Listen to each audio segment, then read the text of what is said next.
अगर हमला हुआ तो इजराइल को तबाह कर देंगे। ये मौसमी धमकी दे रहे हैं। अमेरिका नेतन्याहू को बचा नहीं पाएंगे, ये बहुत बड़ी बात कही गई है ईरान की ओर से। यानी कि सीज फायर भले ही हो चुका हो, इसको कई दिन हो चुके हों, लेकिन अभी की स्थिति ये कि तनाव जारी है और तनाव इस कदर जारी है कि धमकी देने का सिलसिला जारी है। आपको याद होगा इजराइल ने कैसे कहा था कि हम नहीं छोड़ेंगे किसी को अगर ईरान के अंदर कोई भी न्यूक्लियर की तरफ आगे कदम बढ़ाता है। और अब ईरान की ओर से क्लियर किया जा चुका है कि अब अगर हिमाकत की इजराइल ने तो अमेरिका भी बचा नहीं पाएगा नेतन्याहू को। इस मुद्दे पर बातचीत करने के लिए कई सारे मेहमान हमारे साथ जुड़ गए। मैं तारुफ आपसे करा देता हूं, कर्नल शैलेंद्र सिंह हमारे साथ जुड़ गए बतौर डिफेंस एक्सपर्ट और हमारे साथ वॉरशिप कैप्टन श्याम कुमार जुड़ गए बतौर डिफेंस स्ट्रेटेजिक एक्सपर्ट। आप दोनों का स्वागत। शुरुआत श्याम सर मैं आप ही के साथ करता हूं। ये तनाव सीज फायर भले हो चुका हो, लेकिन अभी तनाव खत्म होता हुआ दोनों देशों के बीच नहीं दिख रहा है। ईरान कह रहा है कि अगर इस बार हिमाकत की इजराइल ने तो अमेरिका बचा नहीं पाएगा, ट्रंप बचा नहीं पाएंगे। क्या मायने निकाले जाएं सर इसके? धन्यवाद अनुराग, जय हिंद, सनवर्ण। देखिए, मंशा पूरी हुई नहीं है। जब तक मंशा पूरी नहीं होगी इजराइल की, उसका कहना है रिजीम चेंज करो, ये रेडिकलाइजेशन की सरकार है, ये नहीं चलेगी। तो मिसाइल्स के साथ काफ़ी घमासान लड़ाई की ईरान ने। इनरिचमेंट प्रोग्राम जो है उनका जो मकसद था वो भी शायद अभी ये कंट्रोवर्सी है कि क्या हुआ नहीं हुआ। तो बैलिस्टिक मिसाइल्स के अटैक को झेल लिया है इजराइल ने, और ये हमेशा कहता है इजराइल कि मैं अपने आप में तैयार हूं ईरान से लड़ने के लिए। अमेरिका का अपना रुख है, सहायता करे ना करे अपनी मनसाएं वो पूरी करेंगे। तो उन्होंने वो करके, जब भी वो 70-80 साल का जो इतिहास है इजराइल का, वो जो कहता है वो करता रहता है, चाहे वो कुछ भी हो जाए। वो एक सभ्यता की लड़ाई है, वो जमीन के लिए लड़ नहीं रहे, वो अपने अस्तित्व की लड़ाई लड़ते हैं। और इसलिए ये जरूरी है कि वो जो करेंगे वो दिखाएंगे। तो ये टेंशन जो है लगातार चलता रहेगा, ऑपरेशन बंद नहीं हुआ है, ये सब समझते हैं। ठीक है, मैं श्याम सर आपके पास आऊं। एक बहुत बड़ी खबर आ गई है, धमकी के बीच ईरान ने एक बार फिर से अपना दिव्यास्त्र दिखाया है। फतेह 2 हाइपरसोनिक मिसाइल दुनिया को दिखाई। 40 सेकंड्स में इजराइल तक पहुंचने का दावा किया जा रहा है। ये फतेह 2 हाइपरसोनिक मिसाइल है, इसकी रेंज अच्छी खासी है। इससे समझिए कि 40 सेकंड में तकरीबन 1200 किलोमीटर की दूरी ये मिसाइल तय कर लेगी। फतेह 2 हाइपरसोनिक मिसाइल को दुनिया के सामने ईरान ने रखने की कोशिश की और ये सीधा थ्रेट सर इजराइल को देने की कोशिश की है। शाम सर जय हिंद, नमस्कार। देखिए, सबसे बड़ी बात है, ईरान ने अगर फतेह 2 बना ली, चलिए मान लेते हैं मैक 5 की उसकी स्पीड ले लीजिए, तो वर्कआउट होता है तकरीबन 6000 किलोमीटर पर आवर की स्पीड। उस पॉइंट ऑफ व्यू से 40 सेकंड में इजराइल ज़रूर पहुंच जाएगी। बट क्या आपको लगता है कि इजराइल अपने आप में उसका अकेला नंबर है या यूएस भी नंबर है या नहीं है? क्योंकि इनकी जो एम था वो था यूएस के लिए। As far as Israel is concern, मैं वैसे आपको बता रहा हूँ बड़ी जिम्मेदारी के साथ, अगर आप एयर डिफेंस सिस्टम्स किसी के भी इवेलुएट कर लीजिए, इनकी क्षमताएं जो है वो 15 सेकंड से लेकर 20 सेकंड के बीच की हैं, जिसके ऊपर वो इंटरसेप्ट कर पाता है। तो ऐसा नहीं है कि इम्पॉसिबल होगा। यस, डैमेज होगा, डैमेज अभी भी हो रहा है, बट आई डोंट थिंक कि इजराइल बहुत ज़्यादा कंसर्न है सिर्फ डैमेज का। इजराइल सेंसिटिव है, यूएस सेंसिटिव है, तो वो है सिविल कैजुअलिटीज़ का। वो भी वहाँ की जो सिविलियंस जो हैं वो बड़े एक्लेमेटाइज हैं, क्योंकि उन्हें मालूम है कि उनकी लड़ाई ये सिर्फ हाइपरसोनिक की नहीं है, उनकी लड़ाई अपने एग्जिस्टेंस की है, यहूदीपन की उनकी लड़ाई है। क्योंकि ईरान, अगर कल आप इजराइल को पूरा खाली कर दीजिए, वो पूरी ज़मीन हटा दीजिए, मैं कहता हूँ मैप के ऊपर से, तो भी ईरान अपने आप में रुकेगा नहीं। उसकी लड़ाई उनके एग्जिस्टेंस के ऊपर है कि ये एग्जिस्ट नहीं करने चाहिए। लेकिन से इतनी नफरत है। चलें सर, आपने ये बहुत अच्छे से एक्सप्लेन किया, लेकिन श्याम सर जो मैं चेंज देख रहा हूं ईरान के स्टेटमेंट्स में, अब इजराइल को सेकंड पोजीशन पर रखते हुए अमेरिका को सीधे टारगेट करने की कोशिश है। क्योंकि अभी इससे पहले वाला जो स्टेटमेंट हमने अपने दर्शकों को बताया कि ईरान ये कह रहा है कि अमेरिका भी बचा नहीं पाए, मतलब ये ललकार सीधे अमेरिका के लिए भी है ईरान की ओर से। ये ललकार देखिए सिर्फ हवा में है, हवाई किले बना सकता है ईरान। ईरान को पता है अपनी जो कैपेबिलिटी है, अपनी जो लिमिटेशंस है, वो उसे पता है। उसने इजराइल की मार झेली है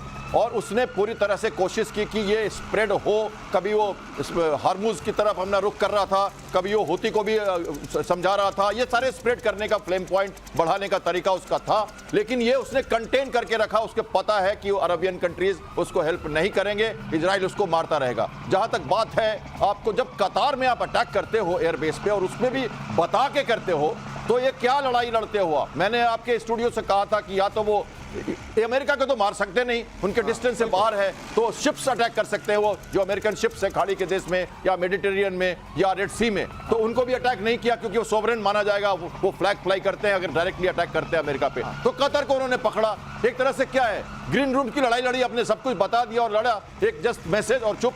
तो ये सब तो पहले से नैरेटिव बना रखा आपने। ईरान की हिम्मत नहीं है कि वो अमेरिका से लड़े, और वो कोशिश नहीं करेगा ये। ठीक है, लेकिन यहां वॉर एस्केलेट हो सकती है। ये दोनों देश एक दूसरे को आंखें दिखाने की कोशिश कर रहे हैं, लेकिन एक वॉर चल रही है। मैं बताता हूं व्यूअर्स कैसे। ईरान और इजराइल के बीच वॉर का एक नया राउंड शुरू हो चुका है। दोनों देशों के बीच साइबर युद्ध बहुत तेज हो गया है। सीज फायर के बाद इजराइल पर 450 साइबर अटैक, इजराइल ने ईरान पर 10 बार साइबर अटैक किया है। और ये साइबर अटैक कैसे दोनों देशों को घात पहुंचाएगा, ये न्यू एरा ऑफ वॉर है शैलेंद्र सर, और इसमें cyber attack is one of the huge and major role into the war. नहीं, इसमें कोई शक नहीं है, ना केवल इजराइल और ईरान के बीच में है, आप देखेंगे दुनिया में हर जगह है। ये जो इनडायरेक्ट वॉरफेयर जो है, ये अपने आप में बहुत बड़ी चीज है। जहां तक आपने जो अगर 10 सेकंड दे तो आपने बोला ना कि उसने बोला है कि इजराइल को यूएस भी नहीं बचा पाया।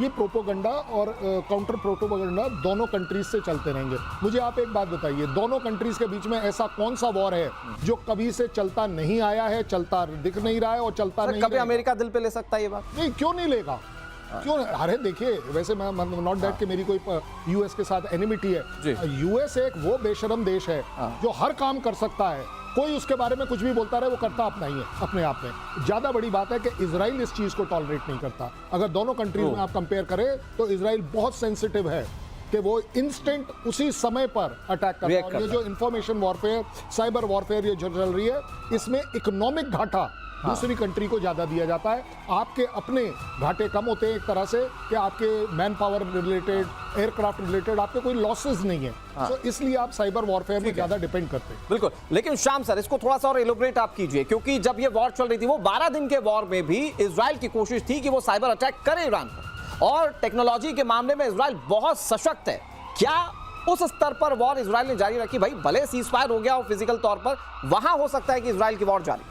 लड़ाई 70 साल से कर रहा है वो, और खासकर ईरान के बारे तो बहुत अच्छा मित्र था। 40s जब 50s में 48 में जब आया था भिखारी बन के, जब भिक्षा मांगने ये इजराइल उस धरती पर, तो सबसे पहले डिप्लोमेटिक तो इन्होंने ही साथ दिया था। गुप्त मित्र रहे बहुत दिनों तक, फिर अभी शत्रु हैं। और लगातार मोसाद आपके सेंट्रीफ्यूज में बग डाल के पहले ही वेपन एनरिचमेंट प्रोग्राम को परेशान कर चुका है इजराइल, और साइबर अटैक कई बार कर चुका है। उनके साइंटिस्ट को मारना या गुप्त रूप से उनके अंदर की सारी जो सेनापति है उनको मारना और साइबर अटैक करना, प्रिएम्प्टिव स्ट्राइक्स हैं ये। इसके बिना एक्चुअल जो फिजिकल वॉर है वो सफल नहीं होता। तो अंदर मनोबल तोड़ने के लिए, फैसिलिटीज को ध्वस्त करने के लिए, इंफ्रास्ट्रक्चर की अंदर की जो रीढ़ की हड्डी है उसको तोड़ने के लिए साइबर अटैक की जरूरत पड़ती है, और जो कोल्ड वॉर में ज्यादा चलता है। इंटरेस्टिंग बात यह है कि 450 साइबर अटैक किए गए ईरान की ओर से। हम इजराइल के सशक्त होने की बात करते हैं, साइबर अटैक ज्यादा किए गए हैं ईरान की ओर से। इस पर बात करें, बहुत बड़ी खबर आ गई है, बहुत तेजी से एटम बम बनाएगा ईरान। यूरोपीय संघ ने, अधिकारियों ने इस बात की आशंका जताई है, बहुत गुप्त तरीके से, सीक्रेसी के साथ रूस से एटम बम बना सकता है। मैं व्यूअर्स आपको यह बिल्कुल क्लियर कर दूं कि रशिया ने जंग के दौरान भी यह कहा था कि हम न्यूक्लियर वॉरहेड दे सकते हैं ईरान को, और अब जो सीक्रेटिव तरीके से एटम बम देने की बात है, वो यूरोपीय संघ के अधिकारियों ने आशंका इस बात की जताई है। शैलेंद्र सर, आप कैसे एलोबरेट करेंगे इस पूरी? देखिए, इसमें कोई शक नहीं है कि ईरान को ये बात क्लैरिटी से पता है कि अगर उसने किसी भी अटैक से बचना है, चाहे वो यूएस और इजराइल का हो, वो सिर्फ और सिर्फ जब होगा जिस दिन वो न्यूक्लियर पावर बन जाएगा। दैट मींस उसके पास वो बम की कैपेबिलिटी आ जाएगी। और ये दोनों कंट्री यूएस और इजराइल सिर्फ यही कोशिश में है। और जो अब आप देख रहे हैं कि यूरोपियन यूनियन का भी जो कंसंट्रेशन है कि ये बम बनाने की ना केवल कोशिश करेंगे, और ये वो वाली बात है कि जब आदमी कोशिश की ठान ले वो बना भी लेगा। ऐसी बात नहीं है कि नहीं बना पाएगा, चाहे रूस सपोर्ट करे या ना करे। खरीदने को तो कल सवेरे पाकिस्तान से खरीद लेंगे बम, कौन सी बड़ी चीज़ है, उनका बम तो ऑलवेज अवेलेबल है फॉर सेल, तो इसमें कोई बड़ी बात नहीं होगी। लेकिन ये कैपेबिलिटी अपने आप लेना, अपने पास रखना, ये मुझे अगर डिफेंसिव पॉइंट ऑफ व्यू से देखें तो मैं ईरान को अप्रिशिएट करूंगा कि आप अपनी डिफेंसिव मेंटालिटी के हिसाब से आप ठीक कर रहे हैं, लेकिन दुनिया इसको देखती है एग्रेसिव पॉइंट ऑफ व्यू से। अगर ईरान न्यूक्लियर पावर बनाता है तो वो इजराइल और यूएस के लिए ही बनेगा। ठीक है, लेकिन श्याम सर, इंपॉर्टेंट ये है कि इजराइल और अमेरिका तो रोक रहे थे कि ईरान न्यूक्लियर पावर ना ले पाए। एक झटके में अगर रूस ने दे दिया न्यूक्लियर पावर, तो शायद ये बहुत बड़ा एक सेटबैक होगा इजराइल, अमेरिका और पूरे यूरोपीय देशों के लिए। देखिए, मुझे तो लगता है कि ये न्यूज़ बहुत लेट से आई है कि अमेरिका, ये रशिया उनको ये बॉम्ब देना चाहता है। ये मुझे क्यूबा क्राइसिस की याद दिलाता है। देखिए क्या हो रहा है कि उनके लिए प्लांट कहां चलेगी, यूरेनियम कहां चलेगा, गाव है फोर्डो को मार दिया, ये वो सब चल रहा है। और साथ साथ ये भी कहा जा रहा है कि बहुत नजदीक है, बहुत नजदीक है। जैसे कि टर्की में और पाकिस्तान में किसी ने एटॉमिक बॉम्ब रखे हुए हैं किसी स्ट्रैटेजिक पर्पस के लिए। ये तो मुझे कई दिनों से ऐसा लग रहा है लगातार कि ईरान में यही होने वाला है। तो ये तो क्यूबा क्राइसिस का एक तरह से वो दोबारा होने वाला है ऐसा एक्शन। और ये लग रहा है कि अब सीन ऑफ